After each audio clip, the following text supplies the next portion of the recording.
नहमदुहु व नुसल्ली अला रसूलिहिल करीम अम्मा बाद फ़अऊज़ु बिल्लाहि मिनश शैतानिर रजीम बिस्मिल्लाहिर रहमानिर रहीम क़ाल अल्लाहु तआला इन्नस सलाता तन्हा अनिल फ़हशाइ वल मुनकर क़ाल अन्नबिय्यु सल्लल्लाहु अलैहि वसल्लम अस्सलातु मिराजुल मुमिनीना औ कमा क़ाल अलैहिस्सलातु वस्सलाम।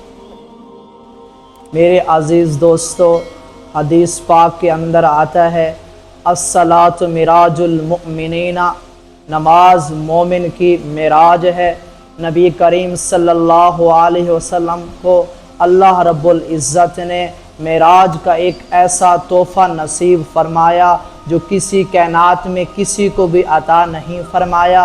जब अल्लाह रब्बुल इज़्ज़त ने आप अलैहिस्सलातु वस्सलाम को एक ऐसा अज़ीम तोहफ़ा अता फरमाया, एक ऐसा अज़ीम मर्तबा अता फरमाया, जब आप अलैहिस्सलातु वस्सलाम को मिराज हुआ तो आप अलैहिस्सलातु वस्सलाम ने अपने ज़बान हाल से पूछा, या अल्लाह आपने मुझे ऐसा मर्तबा अता फरमाया, एक ऐसा अज़ीम मर्तबा अता फरमाया जहाँ जिब्रील अमीन भी नहीं पहुँच सकते, जहाँ जिब्रील अमीन भी नहीं पहुँच सकते, जहाँ हम और आप तसव्वुर भी नहीं कर सकते। आप अलैहिस्सलातु वस्सलाम को अल्लाह ने ऐसा मिराज अता फरमाया तो आप अलैहिस्सलातु वस्सलाम ने अर्ज़ किया, या अल्लाह मुझे तो मर्तबा हासिल हो गया, ये मिराज का मर्तबा मेरी उम्मत को कैसे हासिल होगा।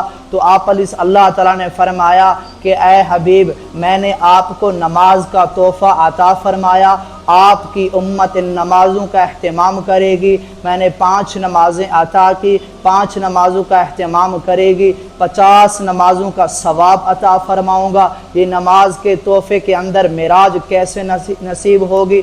नबी अलैहिस्सलातु वस्सलाम ने फरमाया अस्सलात मिराजुल मुमिनीना, नमाज मोमिन की मिराज है। जब अल्लाह रब्बुल इज़्ज़त ने फरमाया जब इन 5 नमाज़ों का अहतमाम करेगी, जब नमाज़ें आपकी उम्मत पढ़ेगी उसके अंदर सजदा भी करेंगी, जब सजदा करेंगी तो सजदे के अंदर मिराज नसीब होगा, सजदे के अंदर मेरा कुर्ब नसीब होगा। अल्लाह के नबी अलैहिस्सलातु वस्सलाम ने फरमाया जब बंदा सजदा करता है तो अल्लाह रब्बुल इज़्ज़त के करीब होता है, अल्लाह रब्बुल इज़्ज़त के कुर्ब नसीब होता है।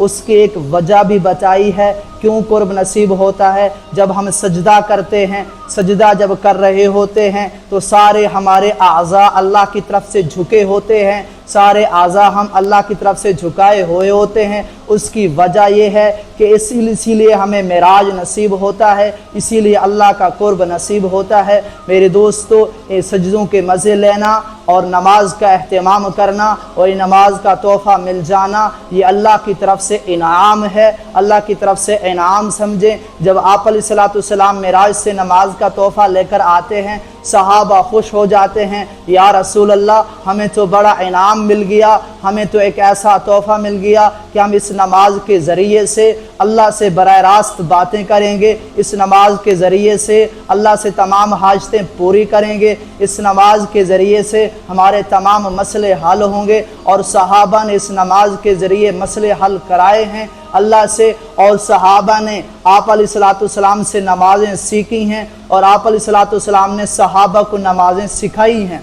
कैसे सिखाई हैं? अल्लाह के नबी अलैहिस्सलातु वस्सलाम मस्जिद नबवी में तशरीफ़ फरमा थे, मस्जिद नबवी में तशरीफ़ फरमा थे। एक साहिब आया और उसने नमाज पढ़ी, ऐसे अल्लाह अकबर कहा, रुकू जल्दी किया, सजदा जल्दी किया, क़िरात जल्दी की, ऐसे करके नमाज मुकम्मल करके आप अलैहिस्सलातु वस्सलाम की खिदमत में हाजिर हुआ, सलाम किया। अल्लाह के नबी अलैहिस्सलातु वस्सलाम ने उनको सलाम का जवाब दिया। अल्लाह के नबी अलैहिस्सलातु वस्सलाम ने फरमाया, मेरे सहाबी कुम फसल्ली फ़इन्नका लम तुसल्ली, आप खड़े हो जाइए और नमाज का एहतमाम कीजिए, नमाज पढ़िए। वो सहाबी दोबारा जाता है, फिर नमाज पढ़ता है, फिर उसी तरह जैसे पहले नमाज पढ़ी थी, रुकू भी जल्दी किया, क़िरात भी जल्दी की, सजदा भी जल्दी किया, फिर वापस आता है, अल्लाह के नबी अलैहिस्सलातु वस्सलाम को सलाम अर्ज़ करता है। اللہ کے نبی علیہ الصلوۃ والسلام پھر سلام کرتے ہیں، اللہ کے نبی پھر فرماتے ہیں قم فصلی فإنک لم تصلی، اے میرے صحابی پھر نماز پڑھیے،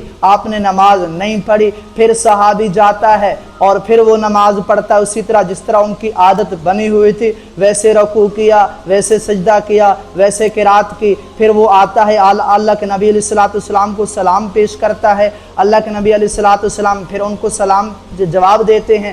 تیسری مرتبہ ایسے معاملہ پیش آیا، پھر اللہ کے نبی علیہ الصلوۃ والسلام سے عرض کرنے لگا یا رسول اللہ مجھ سے غلطی کون سی ہوئی، میں کیسے نماز ٹھیک نہیں پڑھ رہا؟ تو اللہ کے نبی علیہ الصلوۃ والسلام ایک سوال اٹھتا ہے کہ اللہ کے نبی علیہ الصلوۃ والسلام نے ان کو پہلے کیوں نہیں بتا دیا کہ آپ جب پہلی مرتبہ نماز پڑھ کے آئے تھے کہ آپ اسی طرح نماز صحیح نہیں پڑھی، اس طرح پڑھو؟ اس کی ایک وجہ تھی، اس کی وجہ یہ ہے کہ اللہ کے نبی علیہ الصلوۃ والسلام نے اسی وجہ سے نہیں بتائی تھی کہ اس کے اندر خود طلب پیدا نہیں تھی، یا تو ایک مرتبہ پڑھی تھی، ہو سکتا تھا دوسری مرتبہ ٹھیک پڑھتا، تیسری مرتبہ اس طرح پڑھ کے آیا، جب اس کے اندر خود طلب ہوئی، خود یہ طلب پیدا ہوئی، تو اسی لیے آپ علیہ الصلوۃ والسلام سے پوچھا۔ جب آپ علیہ الصلوۃ والسلام سے پوچھا تو اللہ کے نبی علیہ الصلوۃ والسلام نے ان کو نماز کا طریقہ صحیح سے بتا دیا کہ رکوع کرنا ہے تو اطمینان سے کرنا ہے، سجدہ کرنا ہے تو اطمینان سے کرنا ہے، قرات کرنی ہے تو اطمینان سے کرنا ہے۔ جیسے اللہ کے نبی علیہ الصلوۃ والسلام نے نماز ان کو سکھائی تھی اسی طرح اس نے نماز پڑھی ہے۔ اللہ کے نبی نے فرمایا جس طرح میں نماز پڑھتا ہوں مجھے دیکھ کر تم اسی طرح نماز پڑھو۔ صحابہ اسی طرح نماز پڑھتے تھے، جتنے سارے صحابہ بیٹھے تھے کہا یا رسول اللہ ہمیں آخر سے لے کر شروع سے لے کر آخر تک آج ہم نے نماز صحیح سیکھ لی۔ تو اللہ کے نبی علیہ الصلوۃ والسلام نے صحابہ کو نمازیں سکھائی ہیں اور صحابہ نے نمازیں سیکھ کر سنت طریقے پہ نمازوں کا اہتمام کیا ہے۔ میرے دوستو آج ہم بھی اپنے محلے کے قاری صاحب کے پاس، مولوی صاحب کے پاس پہلے نمازوں کو سیکھیں، قرات کو سیکھیں، تشہد کو سیکھیں، ساری نمازوں کو سیکھ کر ہمارے نمازوں کے اندر اللہ کا دھیان تب آئے گا، جب یقین تب آئے گا جب ہماری نمازیں صحیح سے پڑھیں گے، سیکھ کر پڑھیں گے۔ تو انشاءاللہ میں بھی نیت کرتا ہوں نماز کو بہترین بنانے کے، آپ حضرات بھی نیت کریں کہ نماز کو سیکھیں اور سیکھ کر پھر 5 وقت نماز پڑھنے کا اہتمام کریں۔